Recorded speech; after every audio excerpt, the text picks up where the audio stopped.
Flavours ഇവിടെ ഞാൻ കാണിച്ചു തരാൻ പോകുന്നത് തേങ്ങ ചേർക്കാത്ത കുമ്പളങ്ങ മോരുകറി എങ്ങനെയാണ് ഉണ്ടാക്കുന്നതെന്നാണ്. എന്നിപ്പോൾ എല്ലാം ഓൾമോസ്റ്റ് റെഡിയായി. ഞാൻ കടുക് വറുത്ത് അതിൻ്റെ മുകളിലിടുവാണ്. അപ്പോൾ എല്ലാവരും റിസാസ് ഫ്ലേവേഴ്സ് സബ്സ്ക്രൈബ് ചെയ്യുക. ഈ കറി ഒന്ന് ട്രൈ നോക്കുക. അതായത് തേങ്ങ ചേർക്കാത്ത കുമ്പളങ്ങ മോരുകറി.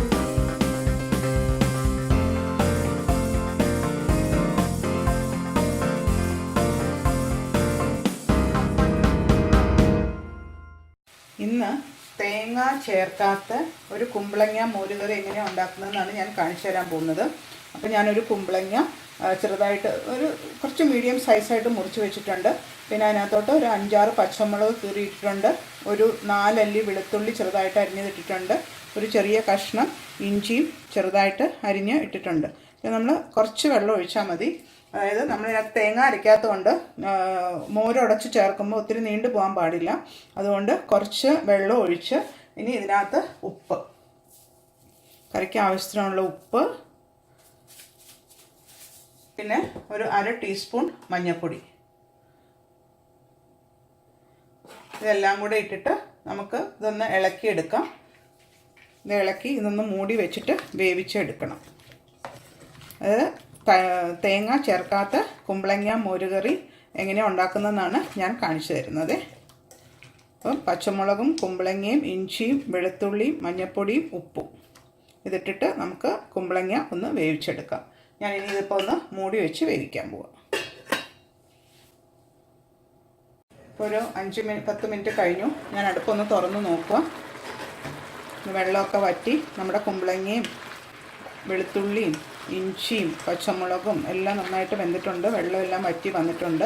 ഇനി ഇതിനകത്തോട്ട് ഉടച്ച് വെച്ചിരിക്കുന്ന തൈര് അത് അടുപ്പത്തുനിന്ന് മാറ്റിയിട്ട് നമുക്ക് ചേർക്കാം. എന്നിട്ട് മിക്സ് ചെയ്യാം.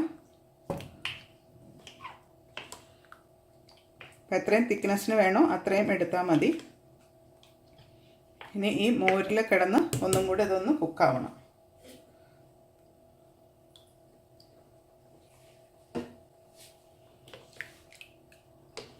നല്ല കളർഫുള്ളായിട്ടുള്ള കുമ്പളങ്ങ മോരുകറി തേങ്ങ ചേർക്കാത്ത റെഡി ആയിട്ടുണ്ട്. എല്ലാവരും ഉപ്പും എരിവൊക്കെ ഒന്നിപ്പോൾ ചെക്ക് ചെയ്യുക. ആവശ്യമുണ്ടെങ്കിൽ ചേർക്കുക. ഇത് നന്നായിട്ട് തിളച്ച് ഒന്നും കൂടെ ചാറ് വറ്റി കഴിഞ്ഞ് കഴിയുമ്പോൾ നമുക്ക് കടുക് വറുത്ത് മുകളിലിടാം. ഇപ്പം നമ്മുടെ കുമ്പളങ്ങ മോരുകറി ഓൾമോസ്റ്റ് റെഡി ആയിട്ടുണ്ട്. അതിൻ്റെ ചാറെല്ലാം ഒന്ന് കുറുകി വന്നിട്ടുണ്ട്. ഇനി ഞാനിത് അടുപ്പത്തൊന്നൊന്ന് മാറ്റിയിട്ട് നമുക്ക് വേറൊരു പാൻ അടുപ്പത്ത് വെച്ച് അതിനകത്ത് എണ്ണ ഒഴിക്കാം. അത് കഴിഞ്ഞ് കടുക് വറുത്തിട്ട് അതിൻ്റെ മുകളിലോട്ട് ഒന്ന് താളിച്ചാൽ മതി. കടുകും ഉലുവയും ജീരകവും കൂടെ പൊട്ടിക്കണം. അത് കഴിഞ്ഞിട്ട് അതിൻ്റെ മുകളിലോട്ട് നമുക്ക് താളിച്ചെടുക്കാം. അത് എണ്ണയൊന്ന് ചൂടാവട്ടെ. വെളിച്ചെണ്ണയിൽ കടുകിട്ട് കടുകൊന്ന് പൊട്ടി തുടങ്ങിയിട്ടുണ്ട്. അപ്പോൾ അതിനകത്തോട്ട് ഉലുവയും ജീരകവും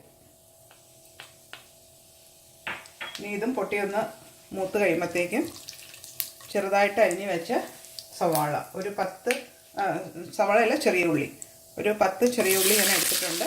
അത് നല്ലതായിട്ടൊന്ന് നമുക്ക് മൂപ്പിച്ചെടുക്കാം. നല്ല ബ്രൗൺ ആവുന്ന വരെ ഇതിനെ ഒന്ന് മൂപ്പിച്ചെടുക്കാം. അപ്പോൾ കറിവേപ്പിലയും വറ്റൽമുളകും ഇട്ടിട്ട് കുമ്പളങ്ങ മോരുകറിയുടെ മുകളിലോട്ട് താളിച്ചാൽ നല്ല ചോറിനൊക്കെ പറ്റിയ നല്ല ഒഴിച്ചു കൂട്ടാൻ പറ്റിയ നല്ലൊരു കുമ്പളങ്ങ മോരുകറി റെഡി ആയിട്ടുണ്ടാവും. തേങ്ങ ചേർക്കാത്ത കുമ്പളങ്ങ മോരുകറി.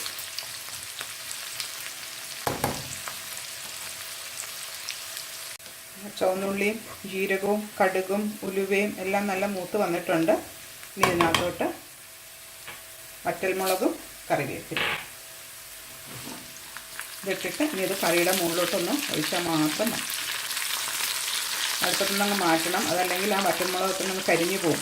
ശരിക്കും വറ്റൽമുളകും കറിവേപ്പിലയും ചേർക്കുമ്പോൾ ചേർത്ത് കഴിഞ്ഞ് ഓഫ് ചെയ്തിട്ട് ചേർത്താലും മതി. അത്രയും മൂത്താൽ മതി. ഇത് കരിഞ്ഞു പോകാൻ ഇടവരരുത്. കാണാൻ തന്നെ നല്ല ഭംഗി ഇങ്ങനത്തെ കളറല്ലേ.